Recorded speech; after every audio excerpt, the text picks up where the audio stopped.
નમસ્કાર મિત્રો, નોલેજ ગુરુમાં ફરી એકવાર આપ સૌનું હાર્દિક સ્વાગત છે. મિત્રો, કોમ્પિટિટિવ એક્ઝામમાં પાઠ્યપુસ્તક આધારિત પ્રશ્નો અવારનવાર પૂછાતા હોય છે, જેને ધ્યાનમાં રાખીને નોલેજ ગુરુ દ્વારા ધોરણ 5 થી 10ના સામાજિક વિજ્ઞાનના પાઠ્યપુસ્તકમાંથી મોસ્ટ આઈએમપી કહી શકાય તેવા 750 જેટલા પ્રશ્નો અલગ તારવવામાં આવેલા છે. અગાઉ આપણે 5 પાર્ટ અપલોડ કરેલા છે, ત્યાર પછીના પ્રશ્નોની ચર્ચા આપણે આજના વિડીયોથી કરશું. વિડીયો શરૂ કરતાં પહેલાં આપ સૌને કહેવા માંગીશ કે જો તમે ચેનલમાં નવા હો અને ચેનલને સબસ્ક્રાઇબ કરવાનું બાકી હોય તો ચેનલને સબસ્ક્રાઇબ કરી લેજો અને બાજુમાં આવતા બેલ આઇકન પર ક્લિક કરી લેજો, જેથી તમને અમારા આવનારા વિડીયોની નોટિફિકેશન મળતી રહે. તો શરૂ કરીએ આજનો વિડીયો, સામાજિક વિજ્ઞાન પાર્ટ 6. સૌથી પહેલા પ્રશ્ન જોઈએ.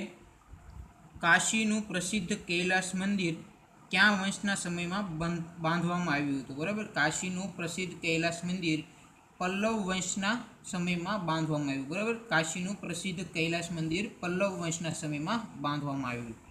ત્યાર પછીનો પ્રશ્ન, કાશ્મીરના પ્રખ્યાત સૂર્ય મંદિરનું નામ જણાવો. બરાબર, કાશ્મીરના પ્રખ્યાત સૂર્ય મંદિરનું નામ જણાવો તો એ સૂર્ય મંદિરનું નામ છે માર્તંડ મંદિર. બરાબર, માર્તંડ મંદિર. કાશ્મીરના પ્રખ્યાત સૂર્ય મંદિરનું નામ છે માર્તંડ મંદિર. બરાબર. ત્યાર પછીનો પ્રશ્ન, મીનાક્ષી મંદિર ક્યાં શહેરમાં આવેલું છે? બરાબર, મીનાક્ષી મંદિર મદુરાઈ નામના શહેરમાં આવેલું છે. મીનાક્ષી મંદિર મદુરાઈ ખાતે આવેલું છે. ત્યાર પછીનો પ્રશ્ન, એલિફન્ટાની ગુફાઓ ક્યાં રાજ્યમાં આવેલ છે? બરાબર, એલિફન્ટાની ગુફાઓ ક્યાં રાજ્યમાં આવેલ છે? તો મહારાષ્ટ્ર રાજ્યમાં આવેલ છે. બરાબર, મહારાષ્ટ્ર રાજ્યમાં. ત્યાર પછીનો પ્રશ્ન, દક્ષિણ ભારતના ઊંચા પ્રવેશ દ્વાર ક્યાં નામે ઓળખાય છે? બરાબર, દક્ષિણ ભારતના ઊંચા પ્રવેશ દ્વાર ક્યાં નામે ઓળખાય છે? તો ગોપુરમના નામે ઓળખાય છે. દક્ષિણ ભારતના ઊંચા પ્રવેશ દ્વાર ગોપુરમના નામે ઓળખાય છે. ત્યાર પછી જોઈએ તો વિખ્યાત ખજુરાહો મંદિર ક્યાં રાજ્યમાં આવેલ છે? બરાબર, તો વિખ્યાત પ્રસિદ્ધ ખજુરાહોનું મંદિર મધ્યપ્રદેશ રાજ્યમાં આવેલ છે. બરાબર, ખજુરાહોનું મંદિર મધ્યપ્રદેશ રાજ્યમાં આવેલ છે. ત્યાર પછી નેષદ ચરિત મહાકાવ્યના લેખકનું નામ જણાવો તો નેષદ ચરિત મહાકાવ્યના લેખક છે શ્રી હર્ષ. બરાબર, શ્રી હર્ષ દ્વારા નેષદ ચરિત નામનું મહાકાવ્ય લખવામાં આવેલ છે શ્રી હર્ષ દ્વારા. ત્યાર પછી ઉત્તર રામચરિત નાટકના રચયિતાનું નામ જણાવો. ઉત્તર રામચરિત નાટકના રચયિતાનું નામ છે ભવભૂતિ. બરાબર, ભવભૂતિએ ઉત્તર રામચરિત નામનું નાટક રચેલું છે, ભવભૂતિ. ત્યાર પછી ગુલામ વંશના સ્થાપકનું નામ જણાવો. બરાબર, ગુલામ વંશના સ્થાપકનું નામ, ગુલામ વંશની સ્થાપના કોણે કરી? તો કુતુબુદ્દીન ઐબકે ગુલામ વંશની સ્થાપના કરી, કુતુબુદ્દીન ઐબક. ત્યાર પછીનો પ્રશ્ન, મોઢેરાનું સૂર્ય મંદિર ગુજરાતના કયા જિલ્લામાં આવેલું છે? બરાબર, તો મોઢેરાનું સૂર્ય મંદિર ગુજરાતના મહેસાણા જિલ્લામાં આવેલું છે. બરાબર, મોઢેરાનું સૂર્ય મંદિર મહેસાણા જિલ્લામાં આવેલ છે. બરાબર. ત્યાર પછી 3 મુખવાળા શિવનું પ્રસિદ્ધ શિલ્પ ક્યાં આવેલ છે? બરાબર, 3 મુખવાળા શિવનું પ્રસિદ્ધ શિલ્પ ક્યાં આવેલ છે? તો મુંબઈ ખાતે આવેલું છે. બરાબર, 3 મુખવાળા શિવનું પ્રસિદ્ધ શિલ્પ મુંબઈ ખાતે આવેલ છે. અથવા તમને એવો સવાલ પૂછાય કે 3 મુખવાળા શિવનું પ્રસિદ્ધ શિલ્પ કઈ ગુફામાં આવેલ છે? તો એલિફન્ટાની ગુફામાં આવેલ છે. બરાબર, મુંબઈ નજીક એલિફન્ટાની ગુફામાં 3 મુખવાળા શિવનું પ્રસિદ્ધ શિલ્પ આવેલ છે. બરાબર, મુંબઈ નજીક એલિફન્ટાની ગુફાઓમાં. ત્યાર પછીનો પ્રશ્ન જોઈએ. પ્રખ્યાત કવિ અમીર ખુશરો ક્યાં સુલતાનના દરબારમાં હતા? બરાબર, પ્રખ્યાત કવિ અમીર ખુશરો ક્યાં સુલતાનના દરબારમાં હતા? તો પ્રખ્યાત કવિ અમીર ખુશરો અકબરના દરબારમાં હતા. બરાબર, અકબરના દરબારમાં પ્રસિદ્ધ કવિ અમીર ખુશરો હતા. બરાબર. ત્યાર પછીનો પ્રશ્ન, વિખ્યાત જગન્નાથપુરી મંદિર ક્યાં આવેલ છે? બરાબર, વિખ્યાત જગન્નાથપુરીનું મંદિર ક્યાં આવેલું છે? તો ભુવનેશ્વર ખાતે વિખ્યાત જગન્નાથપુરીનું મંદિર આવેલું છે ભુવનેશ્વર ખાતે. બરાબર. ત્યાર પછીનો પ્રશ્ન, કૈલાસ મંદિર ક્યાં આવેલું છે? બરાબર, તો કૈલાસ મંદિર ઇલોરાની ગુફાઓમાં આવેલ છે. બરાબર, કૈલાસ મંદિર ઇલોરાની ગુફાઓમાં આવેલ છે. ત્યાર પછીનો પ્રશ્ન, દિલ્હીના રાજા પૃથ્વીરાજ ચૌહાણને કોણે હરાવ્યો હતો? બરાબર, દિલ્હીના રાજા પૃથ્વીરાજ ચૌહાણને કોણે હરાવ્યો હતો? તો શાહબુદ્દીન ઘોરીએ. બરાબર, પૃથ્વીરાજ ચૌહાણને હરાવ્યો હતો. બરાબર, શાહબુદ્દીન ઘોરીએ પૃથ્વીરાજ ચૌહાણને હરાવ્યો હતો. ત્યાર પછીનો પ્રશ્ન, તો વિજયનગરનું રાજ્ય કઈ નદી કિનારે આવેલ છે? બરાબર, વિજયનગરનું રાજ્ય કઈ નદીના કિનારે આવેલું હતું? બરાબર, તો તુંગભદ્રા નદીના કિનારે વિજયનગરનું રાજ્ય આવેલું હતું, તુંગભદ્રા નદીના કિનારે. બરાબર. ત્યાર પછીનો પ્રશ્ન જોઈએ તો મુગલ સામ્રાજ્યનો સ્થાપક કોણ હતો? બરાબર, અને મુગલ સામ્રાજ્યની સ્થાપના ક્યારે કરી? બરાબર, મુગલ સામ્રાજ્યની ના સ્થાપક છે બાબર. બરાબર, મુગલ સામ્રાજ્યની સ્થાપના કરે છે બાબર, અને ક્યારે કરે છે એવો સવાલ પૂછે તો 1526માં. બરાબર, તો મુગલ સામ્રાજ્યની સ્થાપના બાબર દ્વારા 1526માં કરવામાં આવે છે. બરાબર.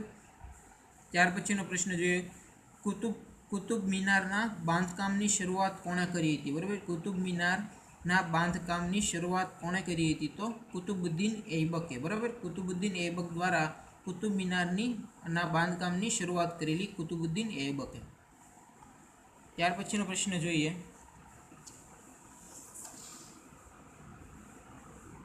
તો પ્રાચીન સમયમાં હલકારો કોને કહેતા? બરાબર, પ્રાચીન સમયમાં કોને હલકારોના નામથી ઓળખવામાં આવતા? તો પ્રાચીન સમયમાં ટપાલીને હલકારો કહેવામાં આવતા. બરાબર, ટપાલીને હલકારોના નામે ઓળખવામાં આવતા પ્રાચીન સમયમાં. બરાબર. ત્યાર પછીનો પ્રશ્ન તુઘલક વંશના સ્થાપકનું નામ જણાવો. બરાબર, તો તુઘલક વંશના સ્થાપક છે ગ્યાસુદ્દીન તુઘલક. બરાબર, તુઘલક વંશના સ્થાપકનું નામ છે ગ્યાસુદ્દીન તુઘલક, કે જે તુઘલક વંશની સ્થાપના કરે છે. બરાબર, ગ્યાસુદ્દીન તુઘલક. ત્યાર પછીનો પ્રશ્ન જોઈએ ક્યાં સુલતાને ભારતની રાજધાની દિલ્હીથી દૌલતાબાદ સ્થળાંતર કરી? બરાબર, તો ક્યાં સુલતાને ભારતની રાજધાની દિલ્હીથી દૌલતાબાદ સ્થળાંતર કરી હતી? તો મોહમ્મદ તુઘલકે ભારતની રાજધાની દિલ્હીથી દૌલતાબાદ સ્થળાંતર કરેલી મોહમ્મદ બિન તુઘલકે. બરાબર.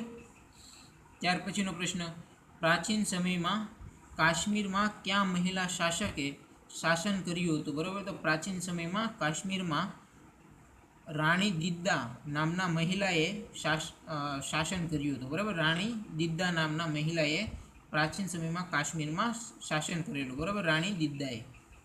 ત્યાર પછીનો પ્રશ્ન જોઈએ તો કાશ્મીરની કઈ રાણીને તેની પ્રજા દીદી તરીકે સંબોધન કરતા? બરાબર, તો કાશ્મીરની રાણી દિદ્દાને તેમની પ્રજા દીદી તરીકે સંબોધન કરતા. બરાબર, તો રાણી દિદ્દાને કાશ્મીરની પ્રજા દીદી તરીકે સંબોધન કરતા. બરાબર. ત્યાર પછીનો પ્રશ્ન ખિલજી વંશના કયા સુલતાનને ભાવ નિયંત્રણ માટે કડક કાયદા બનાવવામાં આવ્યા હતા? બરાબર, ખિલજી વંશના કયા સુલતાને ભાવ નિયંત્રણ માટે કડક કાયદા બનાવ્યા હતા? બરાબર, તો અલાઉદ્દીન ખિલજી નામના સુલતાને ભાવ નિયંત્રણ માટે કડક કાયદા બનાવ્યા હતા. બરાબર, કોણે બનાવ્યા હતા? તો અલાઉદ્દીન ખિલજીએ. બરાબર, ભાવ નિયંત્રણ માટે કડક કાયદા બનાવનાર સુલતાન છે અલાઉદ્દીન ખિલજી. બરાબર.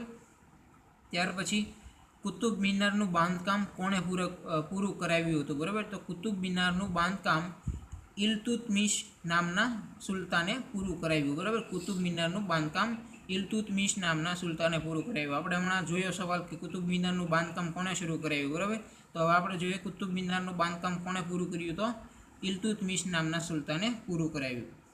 ત્યાર પછીનો પ્રશ્ન ગુલામ વંશ પછી ખિલજી વંશની સ્થાપના કોણે કરી હતી? બરાબર, તો ગુલામ વંશ પછી ખિલજી વંશની સ્થાપના જલાલુદ્દીન ખિલજીએ કરેલી. બરાબર, ગુલામ વંશ પછી જે વંશ આવે છે એ છે ખિલજી વંશ. બરાબર, તો તેમની સ્થાપના કોણે કરી? તો જલાલુદ્દીન ખિલજીએ. બરાબર, આપણને વંશક્રમમાં ગોઠવો એવો સવાલ પૂછે તો પણ આપણે યાદ રાખશું કે ગુલામ વંશ પછી ખિલજી વંશ આવે છે. બરાબર, ને ખિલજી વંશની સ્થાપના કરે છે જલાલુદ્દીન ખિલજી. ત્યાર પછી પાણીપતનું પ્રથમ યુદ્ધ કોની વચ્ચે થયું હતું? બરાબર, તો પાણીપતનું પ્રથમ યુદ્ધ બાબર અને ઇબ્રાહિમ લોદી વચ્ચે થયું હતું. બરાબર, પાણીપતનું પ્રથમ યુદ્ધ કોની વચ્ચે થયેલું? તો બાબર અને ઇબ્રાહિમ લોદી વચ્ચે થયેલું. બરાબર, જેમાં વિજેતા થાય છે બાબર અને ભારતમાં મુગલ સલ્તનતની સ્થાપના કરે છે. બરાબર, અથવા આપણને એવો સવાલ પૂછાય કે કયા યુદ્ધથી બાબર ભારતમાં મુગલ સલ્તનતની સ્થાપના કરે? તો પાણીપતના પ્રથમ યુદ્ધથી બાબર મુગલ સલ્તનતની સ્થાપના કરે છે. બરાબર, તો પાણીપતનું પ્રથમ યુદ્ધ બાબર અને ઇબ્રાહિમ લોદી વચ્ચે થાય છે અને વિજેતા થાય છે બાબર અને ભારતમાં મુગલ સલ્તનતની સ્થાપના કરે છે. ત્યાર પછી બાબર મૂળ ક્યાં દેશનો વતની હતો? બરાબર, બાબર મૂળ ક્યાં દેશનો વતની હતો? તો બાબર કાબુલ કૌંસમાં અફઘાનનો વતની હતો. બરાબર, કાબુલ અથવા તો અફઘાનનો વતની હતો. બરાબર, ત્યાર પછીનો પ્રશ્ન વનરાજ ચાવડાના પિતાનું નામ જણાવો. બરાબર, વનરાજ ચાવડાના પિતા છે જય શિખરી. બરાબર, વનરાજ ચાવડાના પિતાનું નામ જણાવો. તો વનરાજ ચાવડાના પિતાનું નામ છે જય શિખરી. ત્યાર પછીનો પ્રશ્ન વનરાજ ચાવડાના માતાનું નામ જણાવો. બરાબર, તો વનરાજ ચાવડાના માતાનું નામ છે રૂપસુંદરી. બરાબર, પિતાનું નામ જય શિખરી અને વનરાજ ચાવડાના માતાનું નામ રૂપસુંદરી. ત્યાર પછીનો પ્રશ્ન અણહિલપુર પાટણ કઈ નદીના કિનારે આવેલ છે. બરાબર, અણહિલપુર પાટણ સરસ્વતી નદીના કિનારે આવેલ છે. બરાબર, કઈ નદીના કિનારે પાટણ? તો સરસ્વતી નદીના કિનારે અણહિલપુર પાટણ આવેલું છે. બરાબર, ત્યાર પછી અણહિલપુર પાટણની સ્થાપના કોણે કરી. બરાબર, અણહિલપુર પાટણની સ્થાપના કોણે કરી? તો વનરાજ ચાવડાએ કરી. અણહિલપુર પાટણની સ્થાપના વનરાજ ચાવડાએ કરી અને ચાવડા વંશની રાજધાની બનાવી. બરાબર, અણહિલપુર પાટણ. તો આપણને એવો સવાલ પૂછાય કે ચાવડા વંશની રાજધાની કઈ હતી? તો અણહિલપુર પાટણ. બરાબર, એની સ્થાપના કરી હતી વનરાજ ચાવડાએ. બરાબર, આપણને એવો સવાલ પૂછાય કે વનરાજ ચાવડાએ અણહિલપુર પાટણની સ્થાપના કોની યાદમાં કરી? તો મિત્ર અણહિલ ભરવાડની યાદમાં અણહિલપુર પાટણની સ્થાપના વનરાજ ચાવડાએ કરી. બરાબર, ત્યાર પછીનો પ્રશ્ન ઈરાનથી આવેલા પારસીઓને કોણે આશ્રય આપ્યો હતો. બરાબર, ઈરાનથી આવેલા પારસીઓને કોણે આશ્રય આપ્યો હતો? તો જાદી રાણાએ ઈરાનથી આવેલા પારસીઓને આશ્રય આપ્યો હતો. જાદી રાણાએ. બરાબર, ત્યાર પછી ચાવડા વંશના સ્થાપકનું નામ પૂછાય તો આપણે હમણાં જેમ જોયું કે ચાવડા વંશના સ્થાપક છે વનરાજ ચાવડા. બરાબર, ચાવડા વંશના સ્થાપક વનરાજ ચાવડા. ત્યાર પછીનો પ્રશ્ન ચાવડા વંશના છેલ્લા રાજા આપણને પૂછાય તો ચાવડા વંશના છેલ્લા રાજા છે સામંતસિંહ ચાવડા. બરાબર, ચાવડા વંશના સ્થાપક પૂછાય તો વનરાજ ચાવડા અને ચાવડા વંશના છેલ્લા રાજા પૂછાય તો સામંતસિંહ ચાવડા. બરાબર, તો આજના વિડીયોમાં આપણે અહીં સુધી રાખીએ. જો તમને આજનો વિડીયો પસંદ આવે તો લાઇક કરજો અને ચેનલને સબસ્ક્રાઈબ કરવાનું બાકી હોય તો ચેનલને સબસ્ક્રાઈબ કરી લેજો અને બાજુમાં આવતા બેલ આઇકોન પર ક્લિક કરી લેજો જેથી તમને અમારા આવનારા વિડીયોની નોટિફિકેશન મળતી રહે. Thank you for watching my video.